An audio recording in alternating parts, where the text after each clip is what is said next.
অনেকদিন পর ঈদে বাড়িতে ছুটিতে আইলাম, মনটা একদম ফুরফুরে, নিজে গ্রামের ফিল্ডে আলাদা। ভাই আসসালামু আলাইকুম, কেমন আছেন ভাই? ওয়ালাইকুম সালাম। অনেননি, কি অবস্থা তোমার? এই তো আলহামদুলিল্লাহ ভাই, অনেকদিন পর মনে হয় দেশে আছেন, বিয়ে শাদী করবেন না? ভাই বিয়ে শাদী কি করবো, আবার নিজে বয়স হয়েছে না, আইছি ঈদের ছুটিতে দেখি। ওরে ভাই, এটা আপনি কথা বলে আপনার ধারে উঠে গেছে, মোষ উঠে গেছে, আপনার বয়স কি কম হচ্ছে? আমি এখনো বিয়ে শাদী করবেন না? এখন বিয়ে করাই লাগবো? করতে হবে না ভাই। ठीक है। ধর এই মেয়ে বয়স। ভাই আসসালামু আলাইকুম। ওয়ালাইকুম সালাম। কি অবস্থা রে সাইমন? আসছেন কবে? আমি তো গতকালকে আসছি। তো কি অবস্থা তো? আছি আলহামদুলিল্লাহ ভালো। তো ভাই বয়স তো আর কম হলো না, বিয়ে শাদী করবেন না? বিয়ে শাদী কি বয়স টয়স হয়েছে? ঠিক আছে যা। আসসালামু আলাইকুম ভাই, আসছেন কবে? আমি তো গতকালকে আসছি। তোর কি অবস্থা?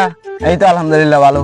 ठीक है। ভালো আছো তালিকা? হ্যাঁ ভালো আছি। তো আসছেন ভাই, বিয়ে শাদী করবেন না? দাঁড়ে মুছ তো সব ফাঁকি গেছে।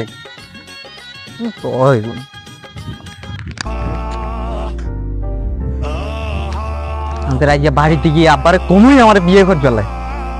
সারা বিয়ে আমাকে দিচ্ছে না কেন? এলাকার পোলা পায় না, আমার এত ছোট ছোট পোলা পায় শরম দেয়। আজকে আব্বা কি বলবো, আমাকে বিয়ে করাতো।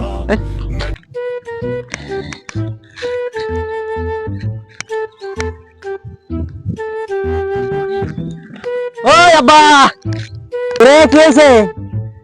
আমাকে বিয়ে করাবেন না? আমার বিয়ের বয়স হয়ে গেছে। তুই তোরে বিয়ে করার মতো, তোর কি বিয়ের বয়স হয়েছে? তোর কেড়ে বুদ্ধি দিছে? এলাকার সবাই বলে আমার নাকি বয়স হয়েছে, আমার দাড়ি মুখ সব ফাইকে গেছে, আমার এখন বিয়ে করা লাগবে। বলে আমি কাম কাজ দেখারা দিয়ে করে ঘুরে